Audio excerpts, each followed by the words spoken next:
I am so excited to be speaking with you, Emma, today. And first off, I'd like to know your background. And you have such an interesting story, from a survival story to be an entrepreneur, to be an author, to be an inspiring leader. So where did all of that started? It all actually, the funny thing is, it all started because I was frustrated as a young adult and trying to get people to listen to me. I was working for a non-for-profit, and I had all these amazing ideas, or at least I thought it was amazing, and no one was listening to me. I thought that non-for-profits could utilize corporate methodologies to improve their bottom line. And a lot of the older executive directors and administrators just couldn't make that connection. They really didn't understand what I was talking about, and they kind of gave me a little pat on the head and told me to leave. So I ended up starting my own non-for-profit. So I was about 24. I started the Human Service Association of Central New York. That grew into a pretty large amount of members, agency partners, and things like that. Wow. It turned into a consulting opportunity. So we went from a non-for-profit to a for-profit. And then we end up getting a pretty large consulting gig for a mid-sized construction project in upstate New York. That turned into a workforce development project, and then we merged with another consulting company. So that's how I started in entrepreneurship, and and all that crazy story happened after that. Wow, that's amazing. And you said you were 24 when you started your nonprofit organization? Yes. Wow. So did anybody inspire you, or you had a mentor? No, in my neighborhood, there were not a lot of mentors. I think the people that really supported me often were the teachers that were at the institution that I was going to. It was close friends, but we didn't really have a lot of adult mentors. The only person that I would consider a mentor was a guy by the name of Willie Dardell, who was my high school administrator, who took me in almost as his son. He would introduce me to people as his son. So he was my real mentor. And anytime I got frustrated, I would talk to him, and he kind of motivated and pushed me to try something new.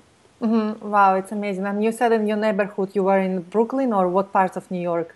So I grew up in Brooklyn. I grew up in Sunset Park, Brooklyn, and this is Brooklyn in the '80s. This is not the Jay-Z and Beyonce Brooklyn that we know today, right? This is economically depressed community. And I grew up there when at the height of the crack epidemic. When high gang warfare, buildings torn down, buildings were being burnt up. There was riots and things like that. A lot of gangs. And then we end up moving to upstate New York because I got into a lot of trouble in Brooklyn. I end up getting shot as a little kid, just being in the wrong place at the wrong time. But it was a blessing in disguise because we end up moving to a better neighborhood, to a better community, and with a lot of push from my mother and friends and family, I was able to graduate high school and continue on. But I think. Many people that grew up where I grew up or grew up in communities that were economically depressed on welfare, Section 8 housing, and things like that. We didn't have a lot of mentors and role models. Yeah. Our mentors and role models were often drug dealers, gang leaders, hip hop artists. Everybody wanted to be like Nas or Jay-Z when I grew up. So we didn't really have a lot of mentors. So what made you different? Maybe some of your peers or kids you grew up with, they're still dealing drugs, or maybe they're not even alive today because of that lifestyle. How did you break through into leadership and becoming a successful, inspirational leader? It started out actually when I was at the end of, actually towards the middle of 11th grade. I was told that there was no way I was going to graduate high school. Yeah. So I had 2 years left, right? And I thought I had more than enough time to graduate high school, but I was a clown. I had gotten into a lot of trouble. I was failing my classes. I was behind. So the academic administrator told me there was no way I was going to graduate, and I should either drop out of high school or get my GED. And that kind of shows you people don't really care about you, right? So they're not even giving you a chance. That's when I met Willie Dardell, who was another vice principal at the place. He told me that he's willing to push me. He's willing to help me succeed. And also during this period, I watched a lot of my friends go to jail. I had very close friends that end up having kids at a very young age, and they end up having to drop out of high school. Yeah. I had close friends with me that died, that they got killed over drugs, over gang violence, and I was tired of that. I didn't want to be a part of that. So that kind of motivated me to focus on school. And when I graduated high school, it was a feeling of success that I never felt before. Right? It was a self-esteem push that I've never felt before. And that motivated me to continue on and want to go to school. Right? And even after graduating high school, I didn't have a plan B, because in my neighborhood, no one went to college. So there was no one to help recommend me to college. I knew nothing about an SAT. When I did, I couldn't afford an SAT. I found that I was dyslexic, so I really struggled in test taking.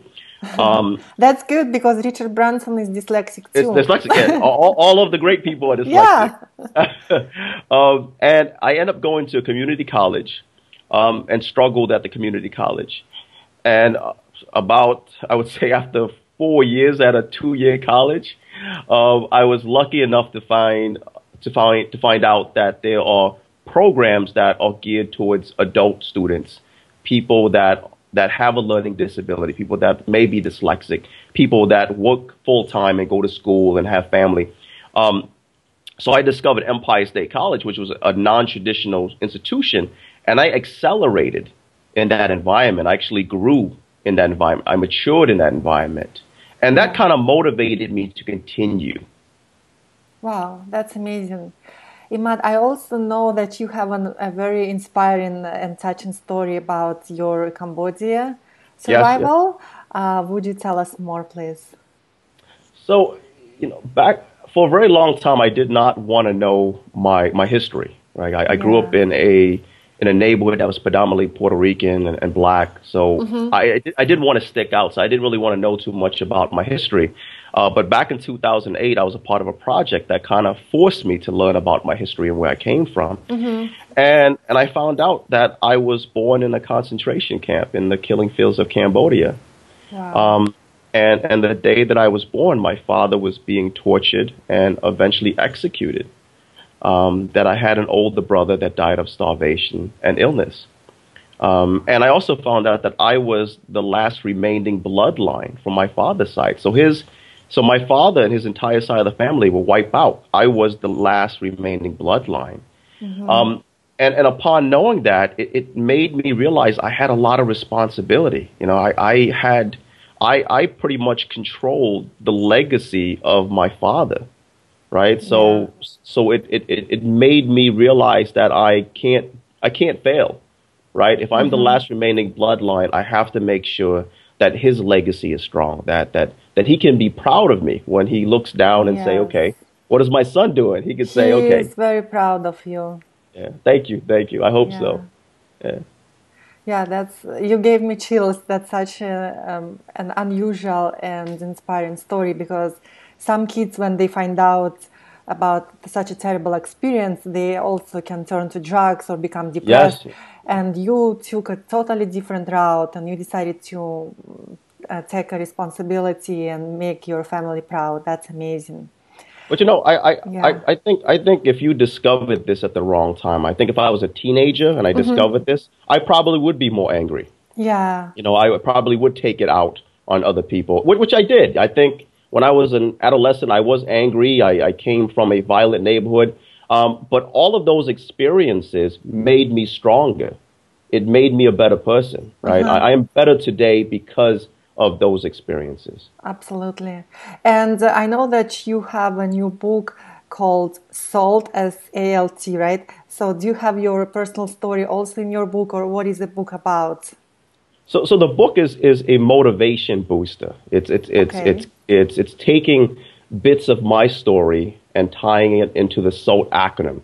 So the SALT acronym stands for survival, it stands for adapting, it stands for leadership and transformation. So it's taking different stories and tying it to me surviving, tying to me adapting, tying to my leadership philosophy and how I led my community, and also the transformation that these experiences and these stories help bring me to this point. So it's really to use those stories and those acronyms to help inspire and motivate other people to transform their lives. And if you are a new leader, using those experiences and those examples to become a better leader. Wow. And is your book now available online on Amazon? It's going to be done in January. So fingers crossed that if the editors are happy, if the publisher is happy, it will be finished in January 1st. And would you say who is the audience for your book? Entrepreneurs, leaders, 9 to 5, corporate workers? Who is your best target audience? I think it's young people trying to find themselves, young people fresh out of high school or out of college. Mid-level managers that may need some motivation, they may need that inspiration to move forward, and those community leaders that are frustrated and trying to figure out a way to get things moving, and it gives them that boost. Amazing. My next question would be about traditional college education, and you already mentioned that you went to community college and you struggled being dyslexic. So many successful people are dropouts, or they say that you don't need an education if you want to be a successful entrepreneur. However, some kids that come from a poor neighborhoods, they do get really disciplined, and they get a good route in life from a college education. So what would be your opinion and advice? I think we can't look at what we consider traditional education, right? I think the new tradition is the way of technology, right? That we all have different learning styles, so there's no way we can all learn the same way, right? And I think students that are categorized as the millennials that grew up with technology, that grew up with video games, that grew up in almost silo environments where they spend most of the day interacting by way of texting, by way of Skyping, by way of Facebook. I think that's the new medium of education. Right. So I think where the generation before me, and even my generation, we only had one way to pursue education. When we graduated when we graduated high school, we had to go to a traditional brick and mortar college, right? Some of us could afford it, some of us can't, right? And those that couldn't either stayed local and went to a community college, went to a trade school, or got frustrated and either went to a 9-to-5 job or started doing things they shouldn't do, right? But now there's so many different options. There's so many opportunities that are available in education. So we can't see the traditional brick and mortar as being the only option. If one school don't accept you, another school will. If you're frustrated in being in a large classroom, there's smaller classrooms. If you work a 9-to-5, maybe you can go evenings, maybe you can go online, right? Like I went from hating education, from being very frustrated with education, struggling with dyslexia, learning disability. I have this Brooklyn accent that nobody can understand. And that was very frustrating. And I went from barely graduating high school to earning my bachelor's, 2 masters, a doctorate, having completed my postdoc at Tulane and Harvard and University of Maryland. And these are things that I would have never thought a person like me could have accomplished. Right. And if I could accomplish that, if someone like me with my background, with my learning disabilities, with my at-risk family structure, then I think anyone can succeed with the right support, with the motivation and the determination and the right skill set. Absolutely. And as you already mentioned that your book is coming out, so I highly recommend, right, everybody would get it and get inspired. As well as there are so many other books and motivational and inspiring online audiobooks and videos. So if somebody can't afford to go to college now, you can find online anything, right? Yes. On any topic. So it's possible to get your online education. That's exactly right. And there's a lot of free stuff. Like you said, there's Khan Academy, there's TED Talks. I mean, you don't have to go to college to be successful. College is not for everyone, but you should have a game plan, right? There should be an end goal. You should be motivated to do something different. If you graduated high school 10 years from now and you are still doing the same thing, you still live in the same neighborhood, you still behave the same thing and have the same friends and have not grown, then that's a problem, right? Yes. That's an issue. It's okay to have the same friends, but you should have new friends. You should have more friends, right? It's okay to live in the same neighborhood, but you should not live in your mom's house. Yeah. So you have to have a goal plan. You have to look for something bigger. You always have to look for that new challenge because that's life. I think life should not be stagnant. We should always look for opportunities to challenge ourselves, to experience new things, and to meet new people. Absolutely. Emad, so what's success to you in 3 words? Success is challenge. So being challenged, right? Success is overcoming those challenges. So I would put overcoming after those challenges. And success is to me is being able to reflect and be satisfied and be happy. All right. So I don't think it's materialistic. I don't think I can look back and say I got a car, I got a house, I'm successful. But if I can look back and say, you know what, I experienced all these challenges and I was able to overcome those challenges. And now that I can reflect and I'm satisfied and I'm happy that I experienced those things, then I'm okay. I feel that I'm successful. Yeah, absolutely. So, Imad, how do you see yourself in 5 years in your business and in your contribution to your community? You asked a question that I ask everyone. So 5 years from now, I hope to give more, right? I hope to be able to connect with more people.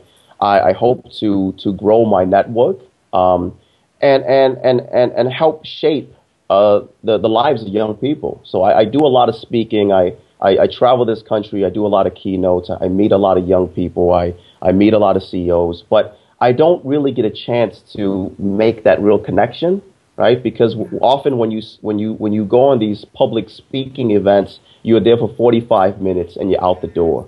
I would like to create an opportunity to allow people to execute on those things we discuss in my speaking forum, right? And help people approach challenges in a different way and help motivate and inspire people to accomplish their goals, their dreams and aspirations and do something that I struggled and actually help them identify a mentor, and even be a mentor to more people. Yeah, that's beautiful. And how they can find you? What are your nearest coming up speaking engagements? Or do you have any maybe inspiring videos, something that can help younger generation? Yep. So I will be speaking at the McGraw-Hill Symposium. I don't think it's open to the public, but that's in a few months. I will be speaking in Memphis at the University of, I think it's University of Memphis. Okay. In a few months at one of their events. If people want to reach out to me, all they have to do is Google me. If they Google Emad Rahim, they will find me. I am on Twitter. My handle is at Dr. Emad Rahim. I'm on LinkedIn. I'm on Facebook. So I'm not hard to find. And I would like to say I'm very approachable. So if someone emails me or someone tweets me, I connect with people. That's beautiful. What would be your advice to younger generation, your words of wisdom to just go and achieve success and chase goals? Well, the main thing is to step outside your comfort zone, right? I think at a certain age, we have to learn to step outside our comfort zone. We have to play nice in the sandbox with other people. We have to start building our network with people that don't look like us, that don't come from our neighborhood, that don't come out from our school. That's the only way we can grow professionally and personally. That's the only way we can mature. That's the only way we can become culture. And that's the only way we could add value to our family, right? I think often when we talk about adding value to our family, we look at the materialistic stuff, right? If you grow your friendship, then it provides a different experience to your children. and allows your Yeah. children to meet people, to engage with people, to develop long life life changing relationships that are meaningful with other people. And you can't do that if you don't step outside your comfort zone, if you don't leave your neighborhood, if you don't leave those close friends that are not growing, Yeah. that are kind of stuck in the same neighborhood and stuck in the same place. Imad, do you have any kind of rituals that you personally do maybe every day or every week to keep you in the best shape mentally, physically, emotionally, and spiritually? Well, I pray 5 times a day. I'm a Muslim, so I pray Uh-huh. 5 times a day. I try to eat healthy. I wouldn't say I try. And I work out at least an hour a day. Uh-huh. And but you know what? I think when it comes to mentally, I have two amazing daughters, Uh-huh. right? So when I'm frustrated, when I'm upset at the world, when I need to refocus, I just spend some time with them, Yes. right? So sometimes it's just giving your time to others. It's dedicating yourself to play with your children. But it's to sometimes in order to refresh, we have to get outside of that business way of thinking, right? We have to step outside of that and do something totally different. Wow, So that's that's beautiful. yeah, so that's what I do. And how do you manage time between a busy and demanding career and family and two beautiful daughters? It's a struggle. I think we all struggle with time management. I think the key to be successful in that is to make sure you include those people, right? Don't try to manage time around your family, but try to manage your family around time, right? I always include my wife into what I am doing. So she's aware to what I'm doing, but we split those times. So she has things that she wants to do. I make sure that I put time aside to support her, Yeah. and to provide her enough help so she get those things she wants done. At the same time, I have a good network of friends and family now. So Yeah. when I need time to invest in my family, when I need time to invest with my children, I have people that can help me. When I have to fly, out of state for days, for weeks, I know that my wife is set with the people around in our circle. So just making sure that you are communicating, that you are sharing what you are doing with the people and friends around you so they can help you manage your time better. I Yeah. think we focus too much on trying to manage time ourselves, and it's less stressful, it's more helpful to include people in your circle in what you're doing so they can help you manage your time. That's amazing. And I would like to ask also your thoughts on entrepreneurship. How would you recommend younger kids to start their own businesses or finally leave their 9 to 5 jobs and become an entrepreneur? You know, young people are already entrepreneurs in spirit. They are very creative. I wish I was in my 20s again because that's when I had hair actually. But that's that's when you are most creative. And elementary schools, those kids, their imagination is growing, it's blowing. I mean, that's the age that we start selling pet rocks, right? That's the age when we start selling lemonade, right? So kids already entrepreneurs, but they need support from their family. They need support from Yeah. their parents, from their big brothers and sisters to continue that entrepreneurship framework. They need help from the public schools to continue that entrepreneurship spirit. So I think entrepreneurship is in the blood of every child, right? Every child. We just need to foster that entrepreneurship spirit. We need to provide more opportunities for the entrepreneurship spirit to grow. I think entrepreneurship is something that everybody does, whether we have a garage sale, right? Whether we have a bake sale, whether we have an idea and we're trying to pitch it to a friend, right? An investment. So we all do some shape, form of entrepreneurship. But obviously some people are better than others in doing the entrepreneurship piece. So I think there's a lot of opportunities in entrepreneurship. So you have, different categories of entrepreneurship. We have people that are social entrepreneurs, right? People that want to give back to their community or Yeah. trying to solve a social problem. They may be developing a non-for-profit. These are the social entrepreneurs. And I think a lot of young people have that social entrepreneurship framework. They are trying to make their community healthier. Right? They are trying to be more sustainable, create products and solutions that are more sustainable, that are more green. And then you have the serial entrepreneurs that live and breathe, entrepreneurship. Those are the people probably in the Forbes magazine behind you, right? These are the Yes. Richard Branson, these are the serial entrepreneurs. These are the Jay-Z's. These are even the Ben Franklins. And then you have, the lifestyle entrepreneur. And I think a lot of single mothers will even fall in that category, that people that own small businesses fall in that category. And that's okay. You're still an entrepreneur. People that may own restaurants, they're not looking to become a millionaire. They want to control their life. They want to control their money, and they want to control their time. So they're not looking to be millionaires, but they want to have more control over their life and business. And then you have, the last piece, which is the intrapreneur, right? The person that can provide quality ideas, quality products, quality solutions within their company. So you could still be an entrepreneur, but within a company. So companies can get a lot of value with someone who is thinking and acting like an entrepreneur. So I think we are all entrepreneurs in some shape or form, but it's trying to figure out exactly what entrepreneur I am, and how do I capitalize on that. Yeah, that's amazing. I also heard from best-selling author Robert Allen. He calls another category infopreneurs, people that have info products online, books and info products mostly. Yeah, that's great. Well, is there anything else, Emad, you would like to add that we didn't cover that would inspire and empower our listeners?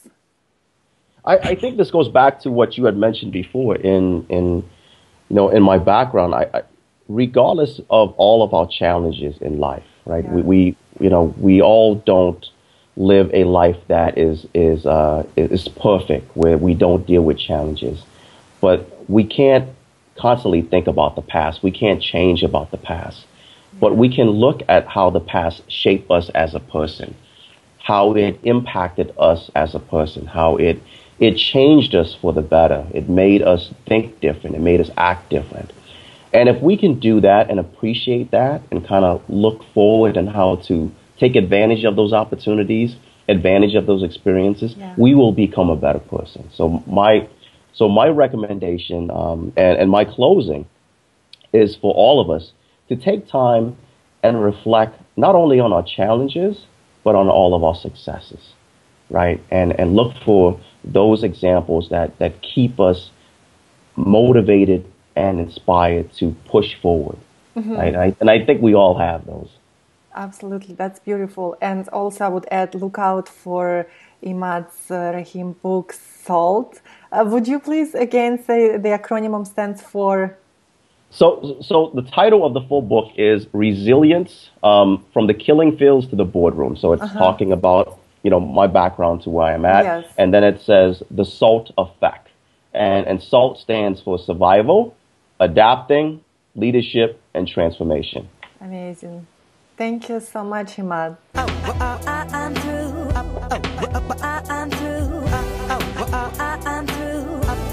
I'm through with you.